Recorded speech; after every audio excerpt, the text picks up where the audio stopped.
Welcome to the Pod Band Pipecast, the premier pipe band podcast. Yay! There we go. That might have been the best one that anyone's ever done. That's perfect, yeah. Yeah. That's what happens when you're a true fan, ladies and gentlemen.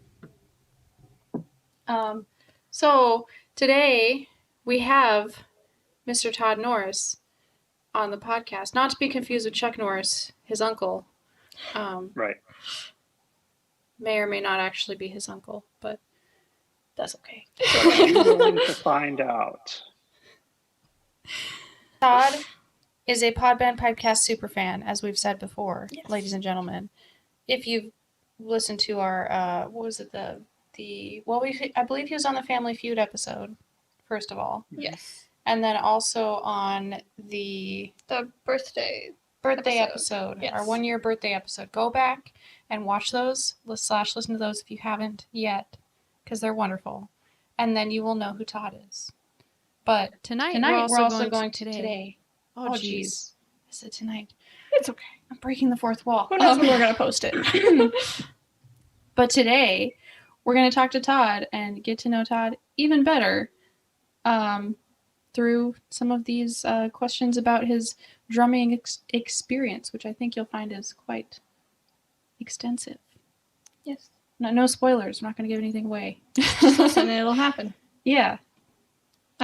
So how did you get started in Scottish drumming? I got started back in 8th grade when my buddy and I got recruited by our teacher, who happened to play for the Phoenix Scottish Pipe Band, now called the Phoenix Pipe Band.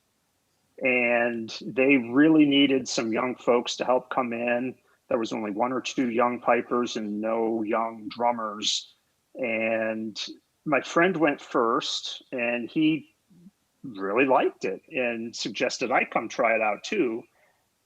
So I showed up and, got introduced, listened to some of the music, and I have to admit I was a little skittish about the idea of wearing a kilt at whatever age 8th grade is, 12, 13 years old.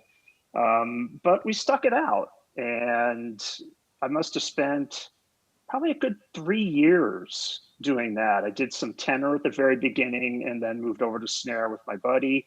And we did tons of parades and lots of performances and gigs. I played for the governor of Arizona once, and it was just a lot of fun. A lot of funny experiences because as a kid, the uniforms didn't fit very well. The big joke was I had a big feather bonnet because we wore the military style uniforms, even with white spats and everything. But the feather bonnet was too big. So if I moved just a little bit, it would, and it was like as big as I was. But it was a great time. The only reason we ended up leaving was by the time we got to be about juniors in high school, we started working and wanting to just be teenagers. So we ended up putting that behind. But the love of it certainly was planted. That would come back later. So did you have any musical experience before you joined the band? Oh, yeah. Yeah, in fact, that's how we got invited, is because we were in our school band, and we had, this was before the days where kids really used a lot of backpacks. So we'd carry our books, we had these great big music folders that stood out, and then we'd have our sticks, either with our books or sticking out of our back pocket. And so that's when the teacher was like, these are pretty good kids. Let's see maybe if they'll want to join. So yeah, we had a couple of years of school band experience going into it. So going from when you kind of stopped doing as much in high school, how did you end up with Mesa Caledonian, which, by the way, for people who don't know, Todd is a snare drummer in our band. And I'm not going to give any spoilers. We're just going to go for it. Just keep going. How'd you end up with Mesa Caledonian? Okay. Answer the question. Well, I'll set it up a little bit. I played, in school bands through high school, and then through my freshman year of college. But then after that, I just the interest in drumming waned. I just wanted to focus on school. And, you know, I eventually had to start working to help pay for some of that too. So there wasn't a lot of time for anything else. But next thing I know, 8 years passed and I was 3 years out of college and I got the urge to start drumming again. And I didn't have a drum set. And the only thing I could think of to do would be to go back to pipe band. So it happened to be very close to the Phoenix Games. And so I went out to the games and went looking for bands. I knew there was at least 2 or 3 bands in the area at the time. And long story short, I happened to cross Dave, the former drum sergeant, your uncle, Kaylee, and he was tuning a drum and warming up. And here was a guy who's my age, just really good at it. And I was just kind of looking around, checking out the band, and everybody looked really sharp and everybody was getting warmed up and tuned up and they sounded really good. So I just started talking to Dave and feeling it out a little bit. You know, what do you do and when do you practice and all that good stuff. And within a few minutes, I just simply asked, hey, do you need another drummer? And he's like, sure. So I showed up to the next practice and been there ever since. Nice. So that's been almost 28 years now. Dang. It's a long time. I know I don't look 28, but It's older than I am. Yeah, same. Yeah.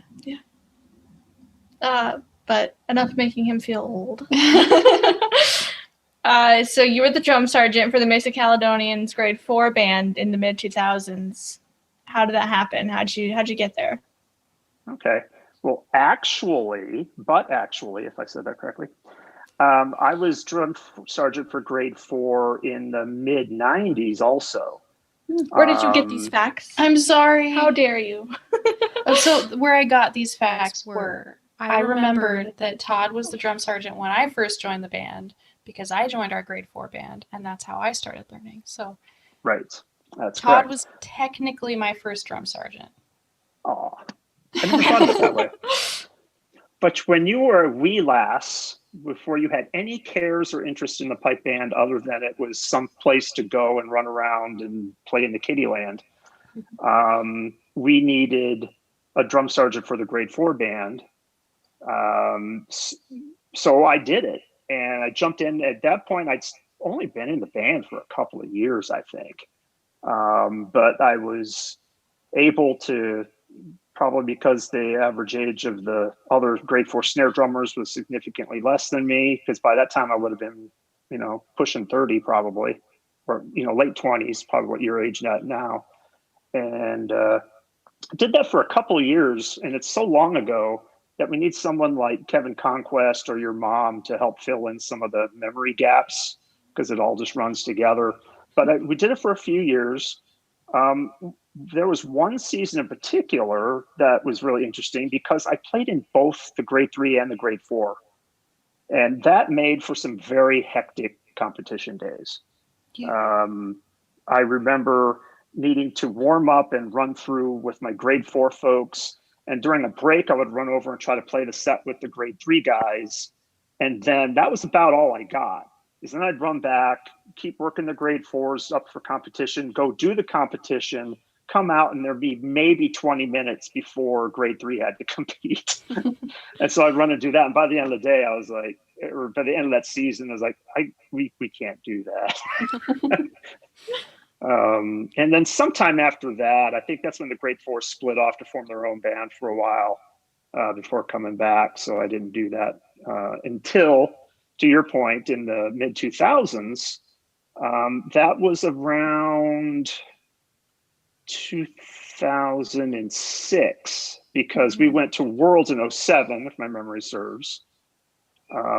So the year before that, I broke my left thumb, which is very important for snare drumming because it is instrumental in moving the drumstick in your left hand. So I didn't know whether or not it was going to heal enough to even play at grade 3 level ever again, or how long it would take if it did heal to get back to that.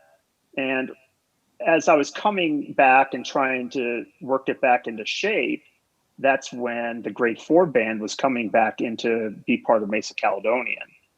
And because I was having that trouble and leadership knew that, and then they needed somebody with, I dare say, a little bit of maturity or what have you to take over the lead tip duties for the new grade 4 band coming back.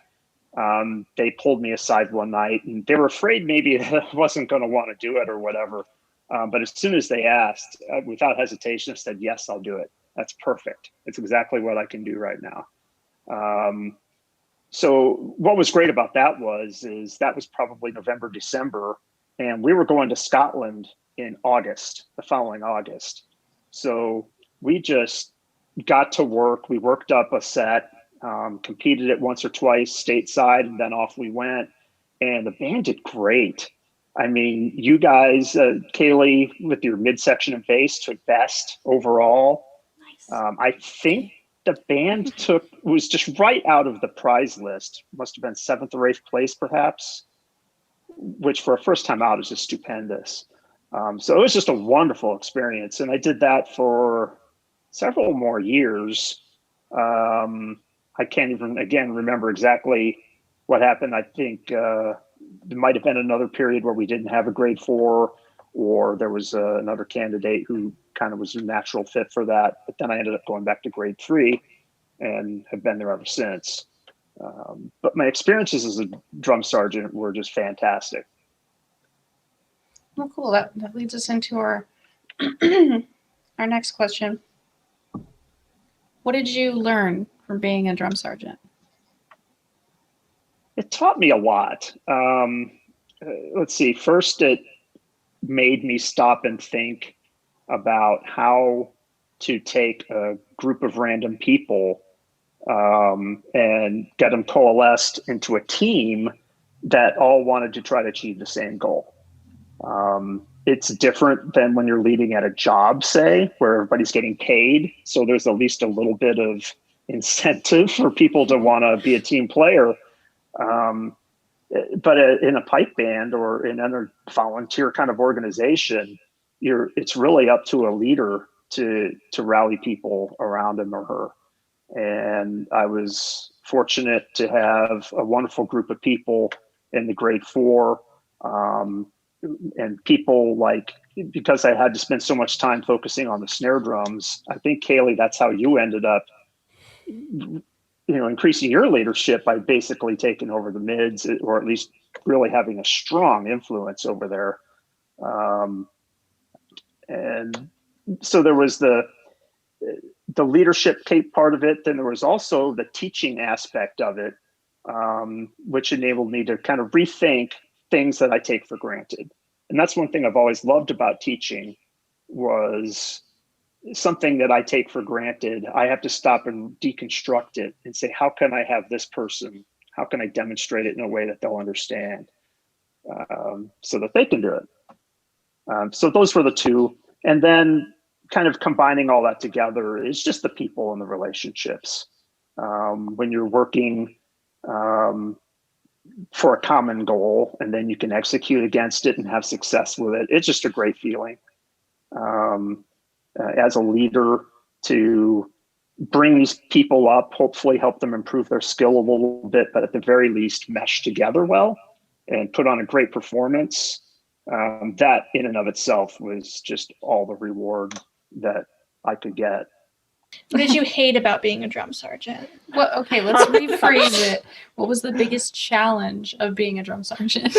Biggest challenge is definitely correlated to one of the greatest joys, which was getting everybody on the same page to achieve the goal. And I'm as guilty as this as anybody, is that sometimes on Friday night practice, you want to have some fun.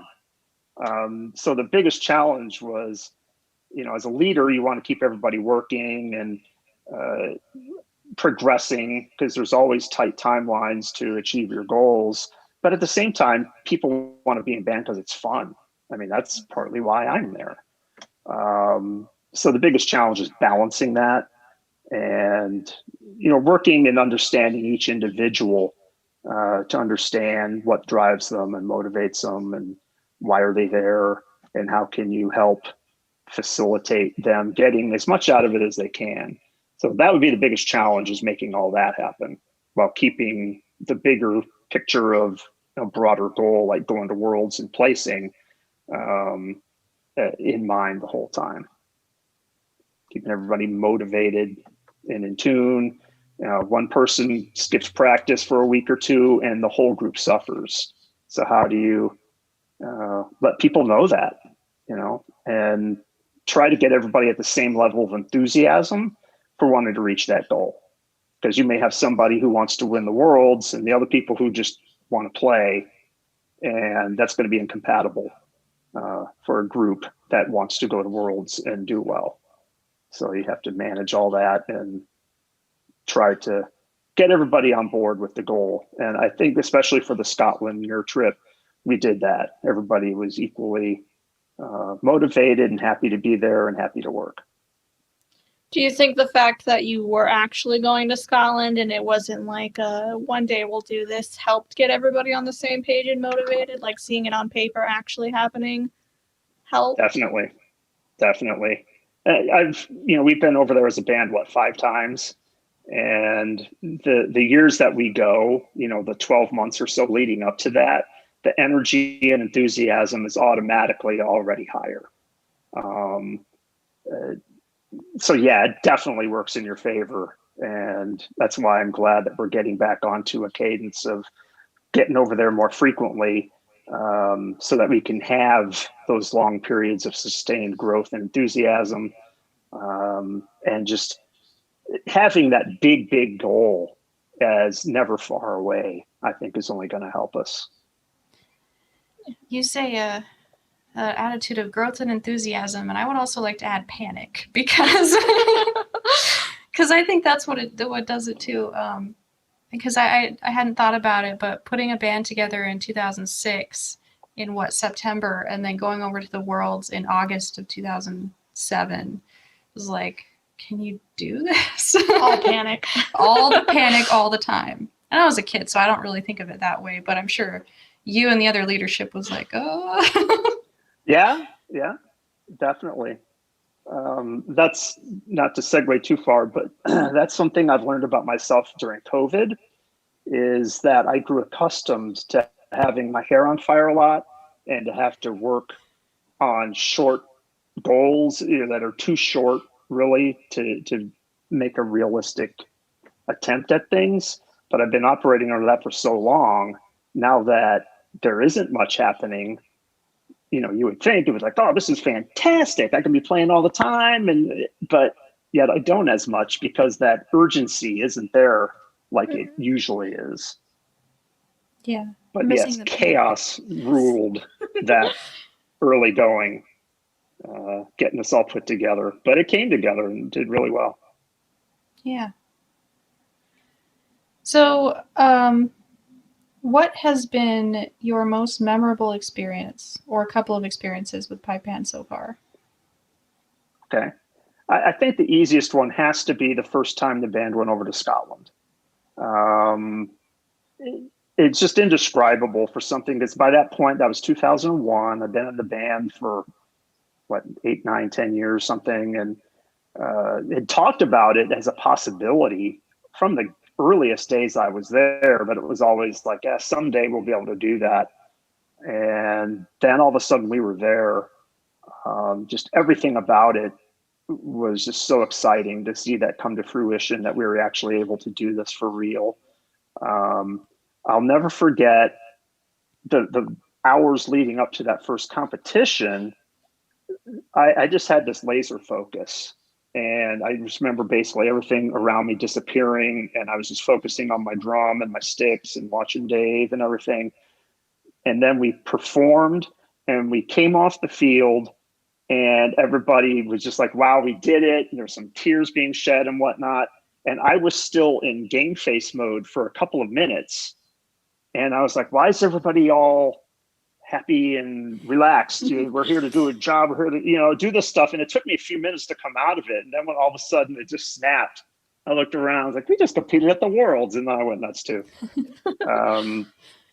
That was just unbelievable. And then honestly, all of the Scotland trips are just highlights right there. You talk about '07 from before, where the midsection took best in the world, and just all those things are just so amazing. Standing there waiting to hear if you're going to get your name called, and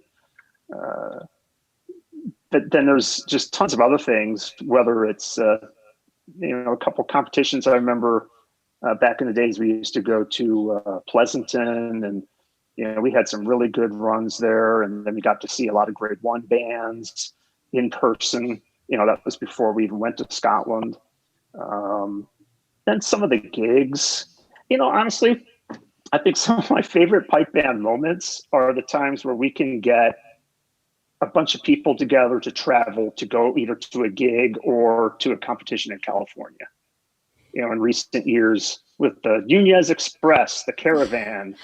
I mean, the trip over and back was as much fun as the competition and everything else. So just all those things come to mind, and I could probably have forgotten dozens and dozens of just wonderful moments just because there's so many that they get crowded out after 28 years. Yeah, I wonder if I'm really curious if other bands in other geographic locations have something similar to the pipe band road trip, because I know in Scotland they do the coaches, but the band road trip is something else. It's like you all got your own cars and you carpool and you pack your stuff in, and you got like 4 or 5 of you or more in a car, and you drive for like 6 or 7 or 8 hours till you get to the hotel, and then you unpack your stuff, and it's a unique experience, Yeah. I actually thought of something else that I want to make sure I mention for great memories. One potential problem that people who play in a pipe band have is the family that has a hard time dealing with the time commitments. So the best thing you can do is get your family involved. So when my kids were of the right age, we got Kaylee dancing, and we got my son Ryan some tenor mallets, and he started flinging those around.